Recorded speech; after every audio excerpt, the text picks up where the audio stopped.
I think something we could all agree on is that more Tom Hanks on your screen is always a good thing. And now we've got another movie of his to add to the mix, as the actor is starring in News of the World. It's a sweeping epic that tugs on the heartstrings and gives you hope.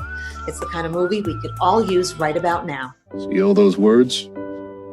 Put them all together, and you have a story. Story. Captain, why are you doing this?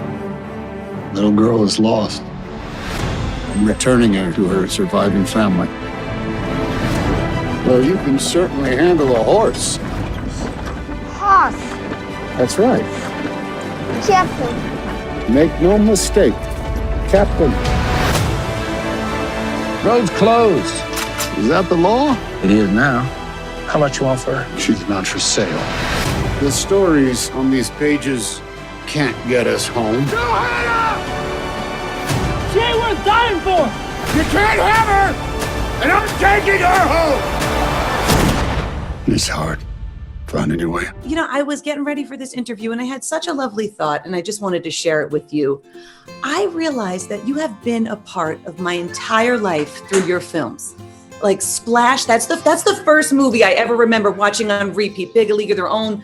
I'm about a block from where you filmed You Got Mail. So Joelle, you and I are we're recipients of the benevolence of home video. The fact that, you know, when we made Splash, that was sort of like in the forefront of where you could go and get a VHS tape of this thing and see it as many times as you want to. I consider myself extremely lucky that I got into the business right at the time where you, Joelle, could watch one of my films anytime you wanted to, provided you had pressed, as long as you had pressed rewind before you send it back to the video player. And before Blockbuster. Oh, I love that so much. All right, we got to get into this movie, though. First of all, I mean, here's the deal. I love anything that you do, so I'm a little bit biased, but taking the bias out of the mix. What I admired so much about this character, about Captain Kidd, was how genuinely serious he was about his job. And it's a job that he seems to have created for himself. Like, this guy, he cares so much about delivering the news of the day, town to town, and these inspiring stories.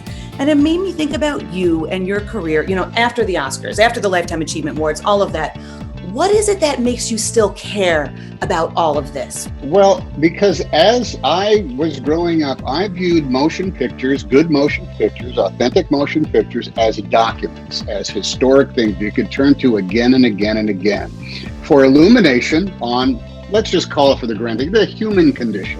You know, there were 007, there were spy movies, there was romance, but every now and again you saw something that really did make, if you were 8 years old or 14 years old or 24 years old, you'd see something that, oh my God, I can't believe that I'm reacting to the story about this woman in Italy in 1943 as much as I am. That's actually who I am.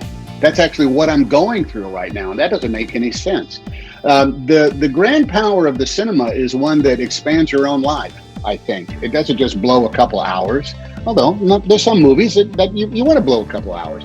But when you have those kind of like moments, it can happen when you're watching a movie on TV that you've never seen, even if it has commercials. It can happen when you wander into a cinema because it's a rainy day on Thursday and you don't have to be at work for a while. I've done that. Yeah. And it can also happen when you're just kind of like, now you're flipping through and you've got 3 streaming services at your command, and you got a couple hours. You land on something that you've never seen before, you don't know anything about. And lo and behold, your life is made larger. Captain Kidd, that's what he does every night for 10 cents. He makes their lives made larger. And it is a responsibility that he feels. It's also almost like a command. He said, look, I've been through a lot, and these people have been through a lot. So let's find some common ground. And sometimes the common ground is the news. Hey, guess what? They're extending the train line. Hey, guess what? They built a bridge across the East River. Hey, guess what? Queen Elizabeth now drinks tea every afternoon at 4 p.m. It was a holy order that he belonged to, and that was to bring people together under common cause. I just want to end on a gratuitous question. Like all of us, we've got to quarantine a little bit longer, but unlike all of us, you get to invite a couple of friends along, and they're characters from your past. I'll give you 3. I would bring Chesley Sullenberger along because that guy he knows good facts. I would bring Buffy from Bosom Buddies along because she was a hoot. Not Hildy so much, but I'd bring Buffy, who I played along. And let's see, and I'd bring that poor guy from Castaway just so he'd have somebody to talk to. How about that? The four of us could sit around and have a decent conversation. Tom Hanks, you are the absolute best. Thank you so much.